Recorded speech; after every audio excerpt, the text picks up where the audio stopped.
Welcome to Growing Up with AI, the podcast where I speak to parents who work in AI around how they think about the technology in the context of their kids. Today, I'm joined by Catherine Brien, who is the partner and managing director of Alix Partners, looking after AI and data for Europe, the Middle East, and Africa. Catherine, welcome. Thank you, Gabriel. It's wonderful to be here. And you've worked in the space of AI and data for a long time. How do you explain to your son what it is that you actually do? That's a very good question. My son has asked me on many occasions, what do I actually do? For the adults in the room, I describe what I do as I basically did a maths degree and then never really stopped doing maths. I enjoy solving business problems by applying maths as my primary tool, analyzing data, turning data into an asset that you can monetize. And these days, that means using AI to drive efficiencies and drive value for organizations. Probably the most wonderful conversation I've had with my son about what my job was a few years ago when I was chief data officer at The Guardian. And he was asking me, what do you do? And I said, well, what I do is we look at all of the audience that The Guardian has, and we try to turn the insight into that audience into learnings that the organization can use to drive reach and engagement. And he said, so, Mum, does that mean you go to the shops and count how many newspapers are sold every day? And I said, actually, you know what? That's not far off. I just do that slightly differently and digitally. But actually, my son he's 11. He's actually reasonably literate when it comes to AI. I know we'll talk about this later, but he experiments with AI. We encourage him to experiment with AI. So he understands quite well when I say my job really is to help my clients to achieve more, better, faster than they otherwise could, because they're unlocking the power in data and AI tools that are available to them. Great. And you've mentioned the word AI a couple of times here. There's no consistent definition of what it means. So when you say AI, what does that mean to you? My current favorite definition of AI, which I'm going to shamelessly borrow from Benedict Evans and one of his recent presentations because it made me laugh, came from a quote from Larry Tesler in the 1970s, which is AI is whatever computers can't do yet, because once computers can do it, it's just called software.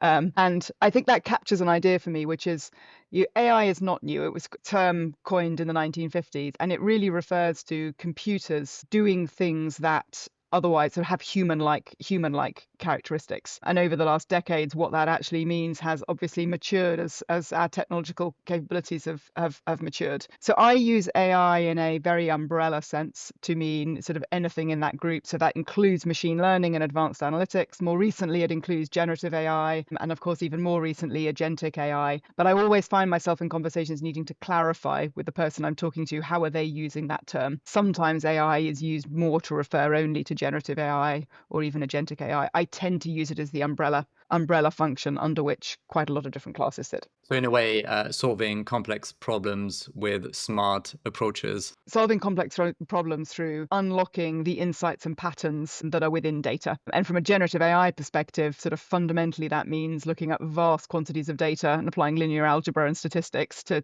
predict what might come next and unleash creativity. So one of the things that you've kind of shared there is that a lot of the time people don't have the same definition. So I'm also assuming that a lot of the executives that you talk to don't have the same understanding of what this technology is capable of and what's not capable of. In the conversations that you have with executives, what do they tend to think is possible that isn't quite possible yet? And also, where do they still tend to underestimate the technology? Oh, that's interesting. I find it varies a lot. And actually, one of the things I get invited to do quite frequently, which I thoroughly enjoy, is actually run sessions with executive teams or even with boards to do a level set on what is AI, what are the opportunities, how should you think about it. In any one of those sessions, you tend to find a huge variation in experience, knowledge, understanding of what AI is. One of the things that strikes me most often actually is almost the more senior the audience is, the more likely you are to meet people who've not actually hands-on experimented with AI. But in any room, there always is. I think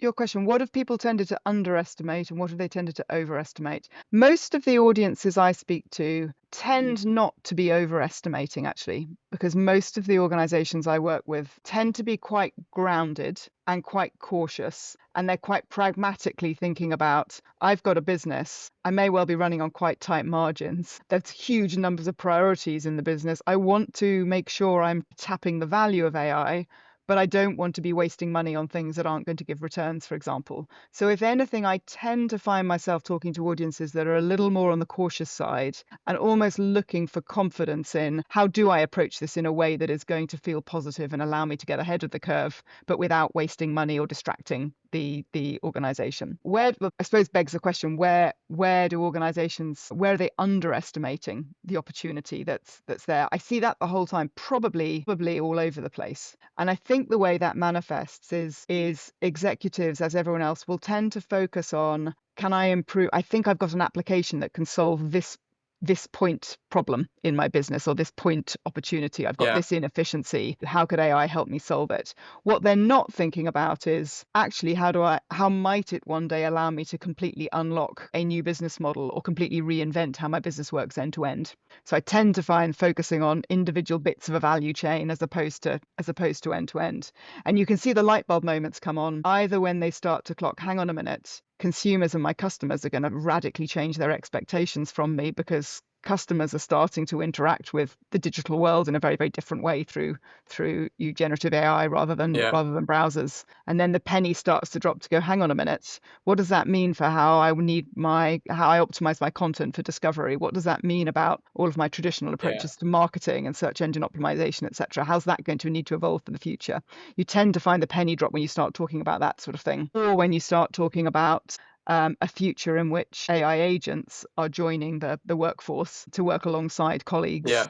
to you disrupt end to end how decisions are made through the business, in particular those that are crossing silos. I can imagine that some of those conversations that you shared there at the beginning, conversations that are more around efficiency and maybe cost cutting, they're quite a different audience to the conversations that you're talking at the end, which are much more questions around understanding your role in the value chain and understanding the core strategy of your business. So how does that shift happen across an executive team when that penny drops? Because it feels to me like you almost then have to have a different set of meetings or a different expectation around the outcome of those meetings, and a different set of stakeholders involved in the conversation. Yes, I tend to find it is different people having those conversations, and different organizations will have different priorities. There are quite a lot of organizations I've spoken to, particularly, without wanting to stereotype too much, particularly organizations that are perhaps more private equity owned, who have a real focus on wanting to demonstrate the value creation. They can sometimes focus much more on the efficiency gains, because it tends to be easier to measure the impact if you're trying to cut cost or make things more efficient. It's much harder to quantify very tangibly, well, what is the revenue growth associated or the profit growth associated with more growth style initiatives. Personally, I strongly believe that in most cases the bigger prize is in the growth, and actually the businesses that succeed most are thinking about, you not only how do I become more efficient, but how do I become more efficient in a way that also delivers a much better outcome for my customers, and therefore grows my business at the same time.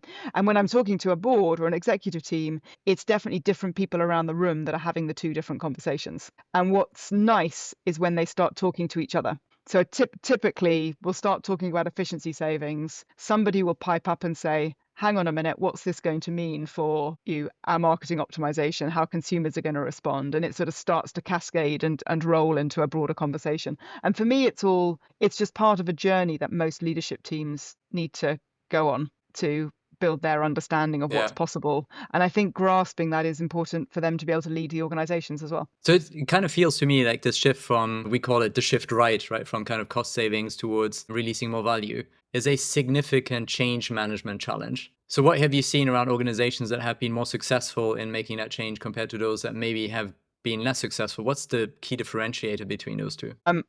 That's a very good question. And I think a lot of the patterns behind the organizations that are succeeding versus not are actually remarkably similar to the approaches organizations have taken in a pre-generative AI world. So we probably would have called out similar patterns in a machine learning world, for example, in that generally, with some exceptions, the organizations I think have been most successful are not necessarily the ones who are striving to do the most exciting things with AI. I think those that are being successful are those that are approaching it in a way that's incredibly sensible, and they're balancing a few things. So firstly, they're thinking big, they're being bold, but they're also starting small and practically and saying, let me start with a few Lego blocks and a few small use cases so I can learn. I can use those to drive demonstrable value. I can build some internal momentum. I can learn about how this is going to work. And I can frankly learn as much about the people and change dynamics as I need to learn about the technical things. Use that to get some wins on the board, which builds internal momentum, whilst in parallel doing the work almost behind the scenes to think slightly more strategically. Well, hang on, what are the foundations I need to have in place if I want to unlock the next round of use cases that are going to come later?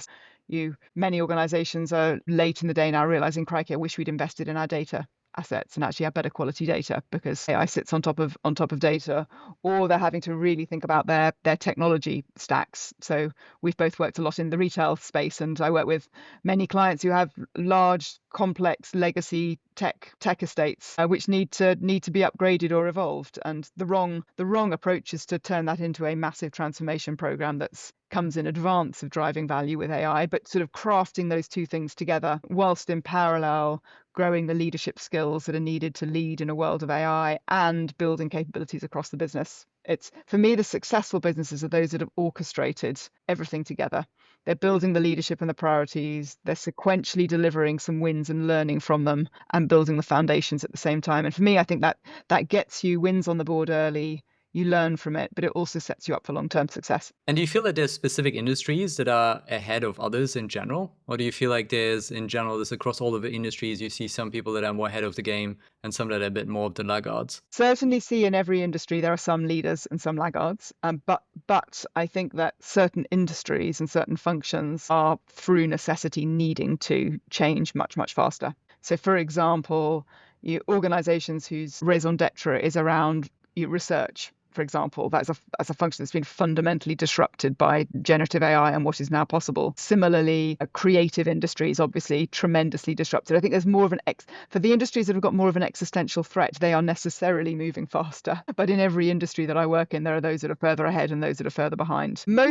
I'm yet to meet an organization that doesn't think they're behind, though. Even those that are quite advanced have a little imposter syndrome. And one of the questions I get asked most is, well, what are our competitors doing? What are others doing? What can we learn from it? And actually, very frequently, you have to say, you know what, you're not as far behind as you might think you are.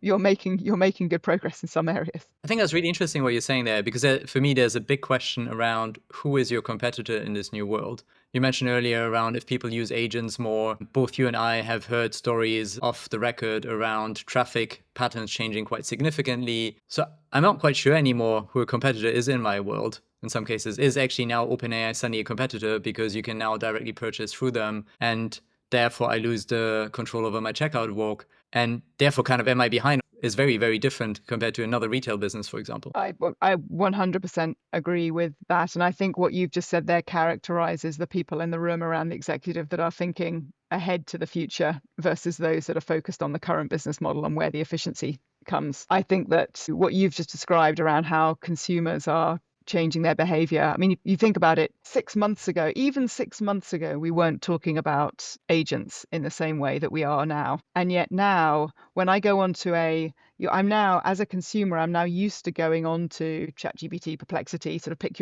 your tool of choice and having a conversation to do research, to do whatever it is I want to do.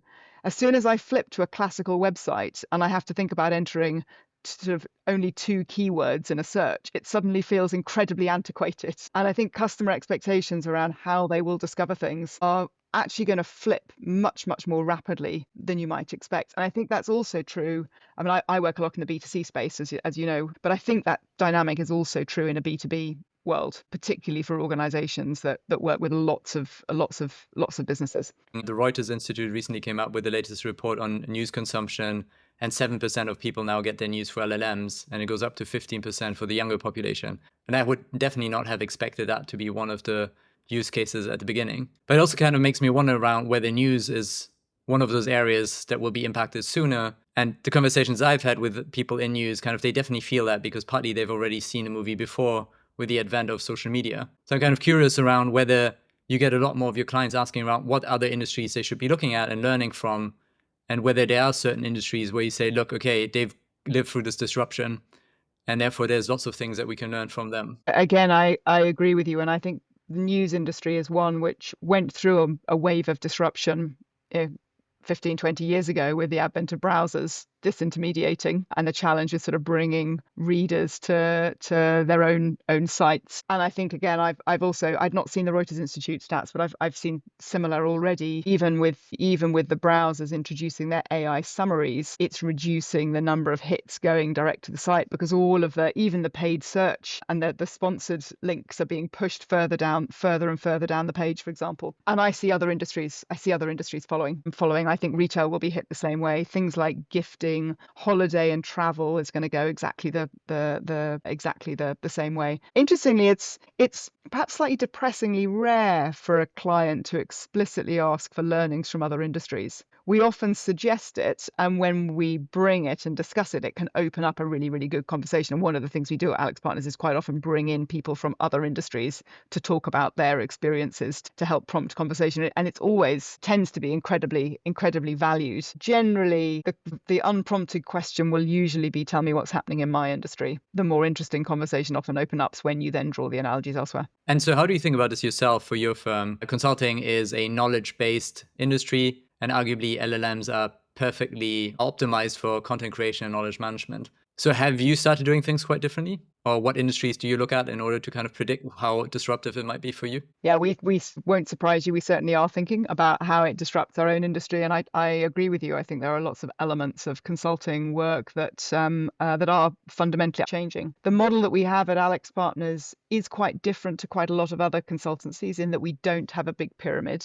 and we don't have a lot of more junior people. We hire experienced people. So to some degree, we've got a little bit of a buffer as a result, but by no means complete, and we're still disrupting ourselves internally. I think we're thinking about it through a few different lenses. Firstly, just how we run the organization. How can we be using AI to just become an awful lot more efficient behind the scenes in how we run our business development, how we sort of gain market intelligence, that type of activity. Secondly, actually fundamentally looking at a lot of the propositions that we deliver to clients, and thinking about how those can be delivered much more effectively. And in fact, 2 weeks ago, I had the first instance where a client came to us. This was with an RFP, and the RFP explicitly stated, please tell us how you and your teams will be using AI to help us get a better outcome and to deliver it in a more efficient way. And it was actually part of the selection criteria in there. And yeah, I sort of felt quite pleased that we were able to address that part of the RFP quite well, actually, because we've heavily been investing in that. And this particular RFP was around strategy development, and we've certainly been looking at how do you using AI to sort of much more richly build general market intelligence, but then also be able to integrate company specific information to accelerate the process of generating hypotheses, validating them, etc. We do a lot of due diligence work on behalf of companies looking to acquire, and you guess what, you no longer when you enter a due diligence process and you've got hundreds if not thousands of documents in a data room, you no longer need to manually go through them. We now can ingest them, and we use AI. So we have AI supporting the project teams, and we're trying to be we're thoughtfully bold is the phrase that I use. We're very much trying to follow the advice we give to our clients, which is let's think big and bold about how we disrupt ourselves, but let's also be pragmatic and not get carried away. So we're developing that type of AI alongside real projects, in real life situations, in order to develop what's needed, and almost on a month by month basis, as you're sort of working with lots of different project teams doing similar things. Each month, the AI can do slightly more than it could do the previous month, and the way in which the project teams is working is evolving. The third thing we're doing is obviously looking at the propositions that we're selling to clients, and how we can actually provide AI services to clients, AI solutions to clients, and help and advise our clients on how to create value with AI. So we're very much looking at it from a lens of we have to disrupt ourselves. If we don't disrupt ourselves, then somebody else will come and disrupt. But that's more so for some of our propositions than it is for other propositions. And we're trying to develop that and evolve the business in quite an organic way through real life situations. And so it sounds like you're doing quite a lot of efficiencies, but you're also doing the stuff around like new business ideas, or the top line growth side of it as well. Do you have a sense around like where the balance is? I would say it's more on the top level growth, actually. So if I think about certainly from a client facing perspective, our explicit goal hasn't been to necessarily do things quicker or do them at lower cost. The goal has been to deliver a more powerful outcome. Very often it happens to come with perhaps a slightly shorter timeline or a slightly different shape, but what clients hire us for is certainty of outcome and confidence that they're going to deliver the impact and the value that they want to achieve. And we use AI to increase that certainty, to increase the value that's possible, etc. So we tend to focus there. And internally, I mean, of course, in internal functions, there's certainly areas of our business where there is no question there is a large efficiency gain to be had. But even internally, there's a lot of opportunity from sort of managing it better as well. I mean, a classic consultancy use case, of course, is knowledge management, which I've never met a consultancy firm that does knowledge management well. It's notoriously hard. But fundamentally, as a consultancy, what are the assets that you've got? You've got your people, their collective experience, the depth of their relationships, and the bank of work that we've done in the past. And I think one flip I'm seeing is starting to think about, hang on a minute, we need to take those things and turn them into a data asset that AI can help us unlock the value of, so we can accelerate the value creation for Alix Partners at a faster rate that you can by sort of linearly adding more partners to the business. So partnerships are kind of notoriously known for not being able to move particularly quickly. And you're talking about here that there's almost like a switch from services to maybe a bit more applications or something that's a bit more software based, which requires a little bit of a different investment pattern. You guys have quite an interesting structure, right? You have a third, I think, is owned by private equity. Do you feel that also changes the way that you think about consulting? Possibly. I mean, that debate, that question around how it shifts the way we deliver services is a very live debate and a very active debate. We've not settled precisely on how we want to take that forward. We're trying to figure out how to make that transition. I do think that the model we've got gives us some space to have those conversations. Whether it sets us up better than others, I think perhaps slightly less clear, but certainly does feel as though we have space to be having them, trying to have them quite thoughtfully. I think the other thing that strikes me is you quoted Benedict Evans earlier. I think he's also known for his famous software eats the world. And if you look at the numbers, I think out of the whole of consulting, or the top consulting companies, they have like 150 billion in revenue, including, if you include essentially the big four, the BBMs and probably you guys. That kind of compares to 440 billion in cash that the big tech companies sit on. Like, how do you, if it feels always to me that no matter which industry you're in, if you end up competing with them straight up, at some point there's a real risk that if you're competing, you need to differentiate yourself or you're going to be eaten alive by those guys. Do you see this happening a little bit, that they're already going into that space? Because now arguably they building that software that makes it easier for them to be doing consulting, and you have to go more into the software space because that's what the clients really want you to do. It's interesting, actually, touching on the tech companies. I have a very strong, very oversimplistic, but perhaps strong point of view, which says any other organization should be building our own products and investing in building solutions in places where it's what's going to make us win, it's what's going to make us special, it's what's going to make us different. In things that are not our expertise or others are far better at, or it's more commoditized, we should be partnering with others. So we, of course, partner with many of the tech firms, as you would imagine. We also partner with many other solution providers who've developed fantastic solutions that we recommend to our clients, because that makes more sense than us trying to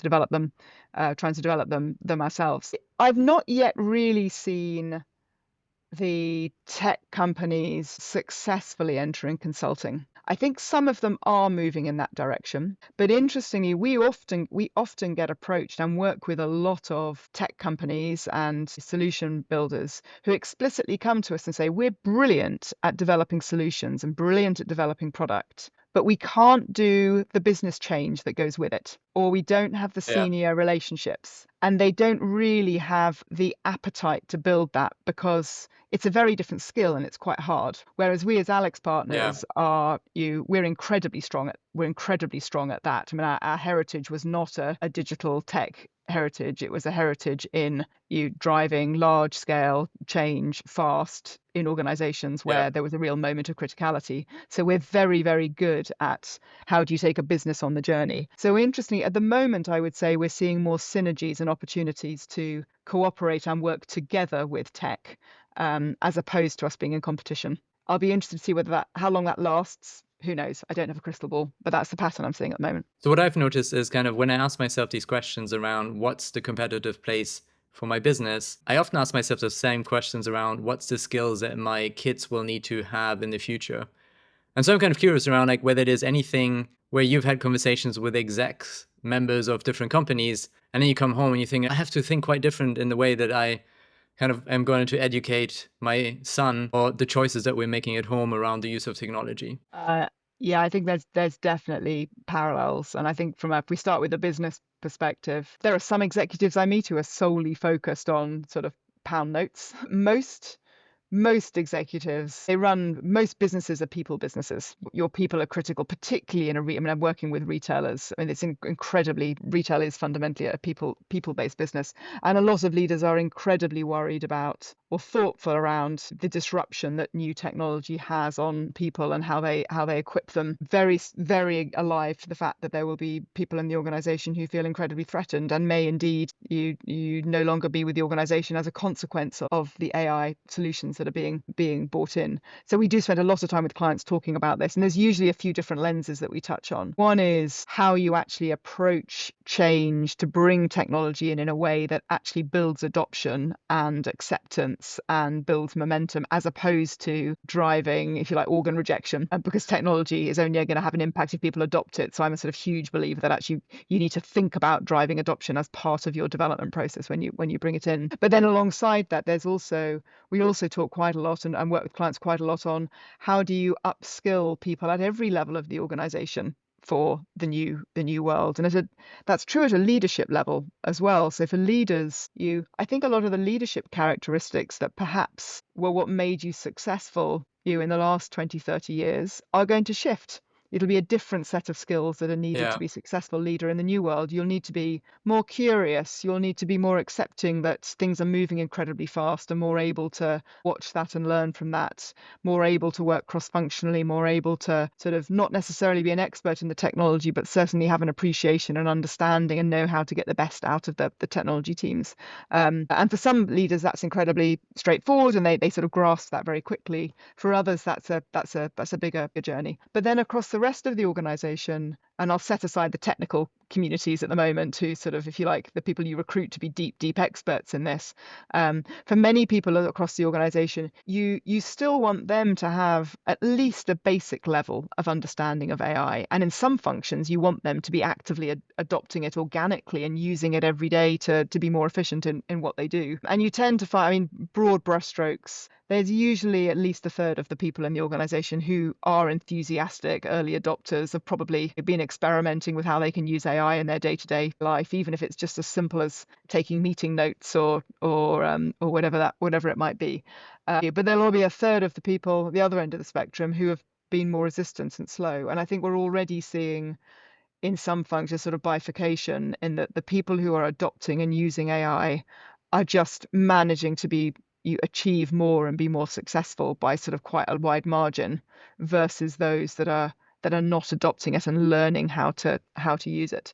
So how do I take that to home life? I mean, I do think an awful lot about what skills do you need to my son is 11, he's nearly 12, he's about to enter secondary school. What will the world be like when he graduates? What skills will he need to have? What will be required to make him successful? And I think on one level it's hard to say specifically, but Yeah. the approach and mindset that I try to take, or my husband and I try to take, is I think there's certain skills which will always be important, or certainly it's going to be an incredibly long time before they're not important for humans. So things like the ability to build really deep, trusting relationships, to connect with people, is a very human thing Yeah. which is not going to go away. I also think the ability to actually get incredibly clear about articulating the question you're trying to answer and shape it is, again, still a human skill. You can use AI to then help you solve that, for example, but actually, interestingly, the discipline of learning how to write really good quotes forces you to, and I have many conversations with clients and colleagues along these lines as well, when they say, blimey, it's only when I started trying to experiment with these tools that I realized quite how hard you have to think about what your question is you're asking, and the parameters, and how well you have to Yeah. define your prompts to get a really high quality outcome. So sort of trying to I think that skill is going to be incredibly important. And then I think the other thing we try to do is we don't hide AI from our son. In fact, encourage him to embrace it and try and use it, but you make that quite a healthy thing. So have him see it as a tool that can help him to Yeah. achieve what he needs to achieve, and you clearly help him understand where it's not appropriate to be using it versus where it is appropriate to be using it. But it's a very organic conversation as opposed to a single lesson. I like this kind of focus on critical thinking that you mentioned there. I guess like I'm hearing two schools of thought around how to get there. One is, as you mentioned, you just have to prompt and learn to prompt and prompt more. And the other kind of school of thought here seems to be you don't expose your kids to any of the technology for quite a while, because critical thinking comes through kind of reading books and writing out something and really having to structure your thoughts before you get feedback on them. I'm curious around like whether you have device limits at home or kind of limits around like how much AI to use, or whether you're more in the actually exposure is the right way to build that muscle. I totally agree. You need a balance. And certainly through all of the work that my son does at school, they're not using AI, at least not very much for that type of thing. So he's doing an awful lot manually. And certainly for any schoolwork, the use of AI is incredibly limited. So naturally there's a balance. Where we're encouraging him to use it is generally in other things. So I'd be very nervous, and I would put caps on if I felt that was swinging too wrong and swinging too far. I agree that it's incredibly helpful to actually have to do it manually and learn, because that is a skill in its own right. I'd like to say right now I feel relatively lucky in that we've not felt the need to put limits and constrain it, because it hasn't felt like the demand and energy has flipped over a balance that feels uncomfortable, but it's definitely something we think about. And do you feel the schools are enabling him to find the right balance and to know how to use this and when not to use it? Or do you feel that a lot of that kind of falls down to you and your husband to make sure that you educate him in the right direction there? I think it's a combination. And of course, he's 11. So when I ask him what he did at school, I only get a very partial answer. So I'm not quite sure exactly what the school is teaching. But that said, he's remarkably fluent coming back from school on topics such as consent, being very alive to some of this is less of an AI thing, more of a social media thing, very alive to the risks and dangers of the online world. They clearly talk about that sort of thing quite a lot. And actually, I've been quite impressed by how fluent and thoughtful he's been on that type of topic. And they clearly also talk about generative AI. I probably shouldn't say this, but he thrilled a few weeks ago when he came home from school and said that he'd spotted one of his teachers using ChatGPT to write end of year reviews for the class students, which he thought was hilarious. Right. And that apparently turned into a large discussion. And then he promptly went through his end of term review and went through going, yeah, that one was written by ChatGPT. I think that one's real. No, I think he used so he was trying to judge whether or not he thought the teachers had used AI. I think the school is my experience is I think the school is being quite mature. I think they're certainly helping. They're certainly not replacing what parents need to do as well. And it's a very live conversation, of course, amongst the parents of the class and the year group. Interestingly, the debate and discussion has been more around should your kids have a smartphone as opposed to should they have access to use AI. And I think right now at his age group, that is the thing to be more concerned about. We're in the camp of he's got an old Nokia brick phone which allows him to text us and tell us that he's made it to school safely. But he doesn't have a smartphone that he's using the whole time, and to be honest, he probably won't for a little while. Because I don't think he needs it. He doesn't need to get sucked into that world. But I'm quite happy to encourage him to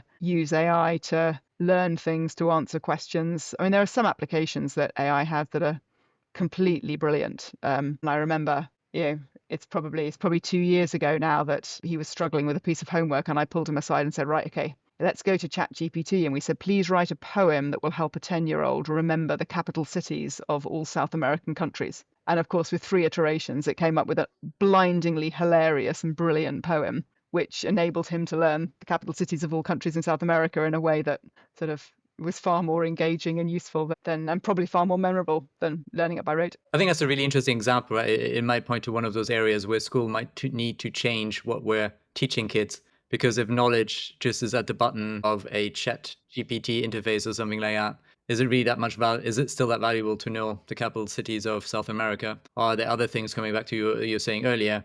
How do you figure out whether the capital cities that are provided to you by a poem are the right ones? I think you talked a bit about trust there as well, which I think kind of is super interesting, in particular, given some of the companies you work for, like The Guardian and Co-op, who are very based on the trust. Do you have conversations with him around like what to trust or not to trust in this world where you no longer really know what's real and what's generated by an AI. Yes, we talk about that a lot. And of course, it can be incredibly difficult to judge, but exposing him to the Yeah. fact that it is difficult to judge and almost will sort of quite actively find examples and go, hey, what do you think? Is this real or is it fake?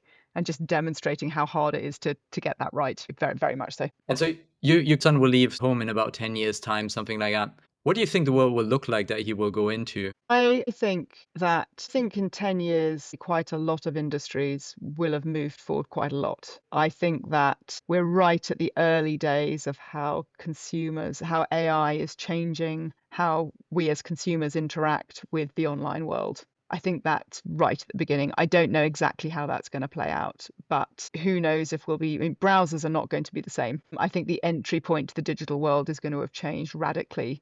Um, I hope that he will have gone on that journey sort of through his teens. So to him, that'll probably be relatively natural.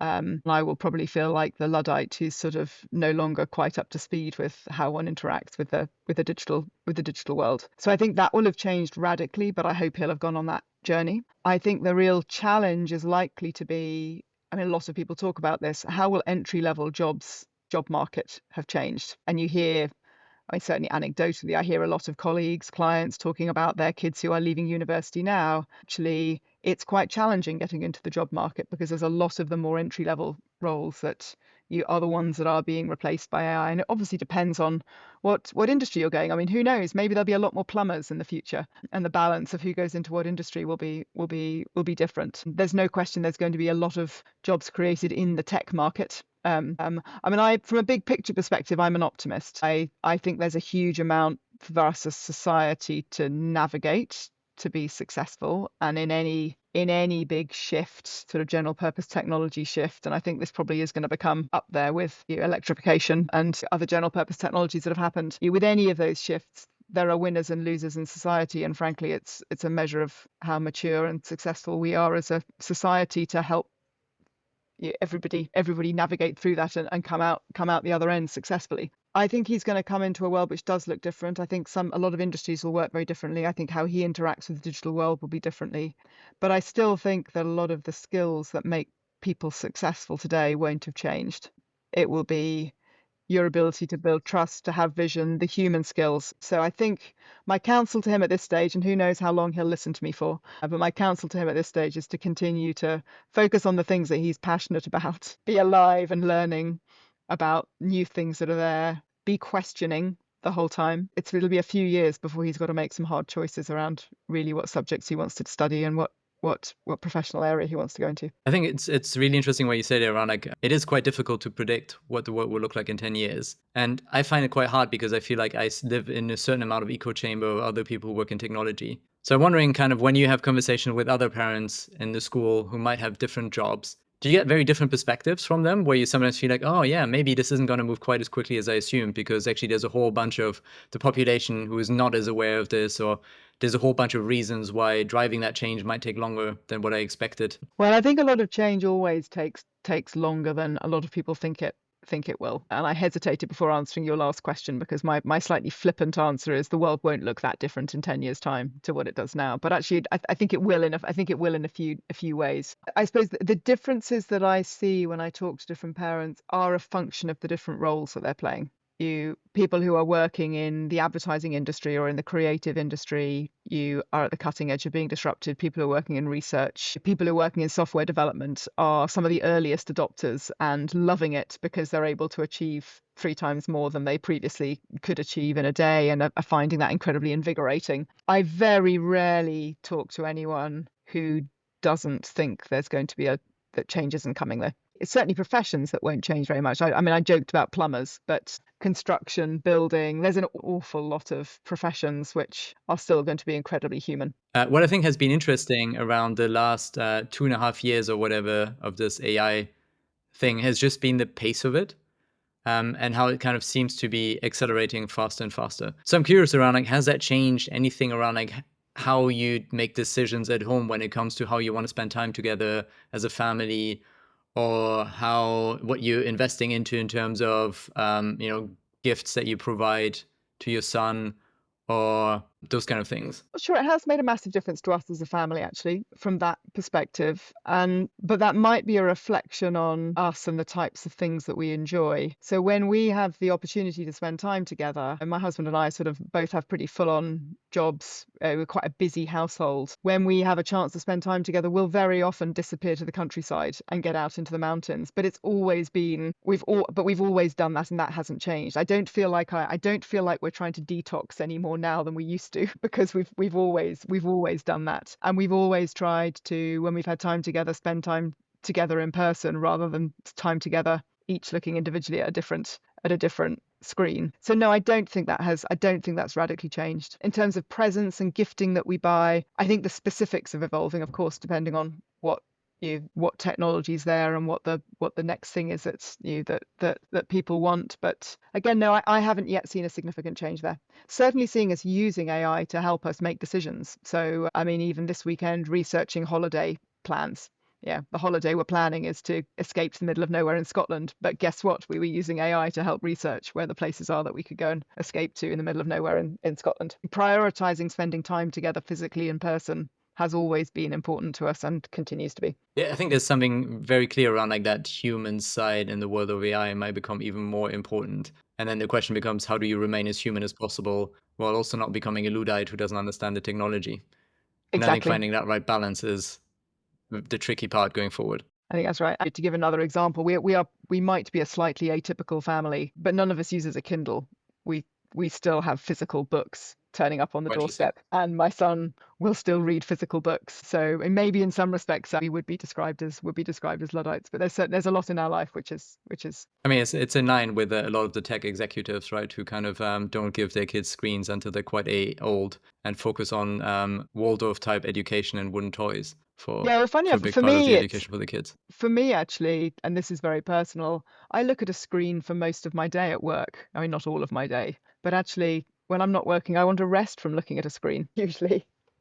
And there's Yeah. something a lot more much more relaxing about reading a physical book or being in the outside or going for a run. And of course, I use devices in my personal life. Of course, I do in the same way that everybody else does. But actually, for me, you going back and using some of the sort of old school approaches, you isn't because I'm detoxing off the technology. It's just a save me from getting a headache. And one last question before we finish. How will AI allow you to spend more time with your family in the next 10 years? What do you think? I would love to say that AI is going to achieve that nirvana thing, which is we'll all be working 3-day weeks and life will be very straightforward. But I'm pretty sure that we as humans have predicted this with every technological boost over the last several centuries. And guess what? That hasn't materialized. So I think that the amount of time we spend together as a family and the way in which we choose to spend it in the same way as it is today is going to be driven by the priority that we put on it individually and how we prioritize our time. And I don't think AI will fundamentally change that. Thank you very much, Gabriel. This has been a huge amount of fun.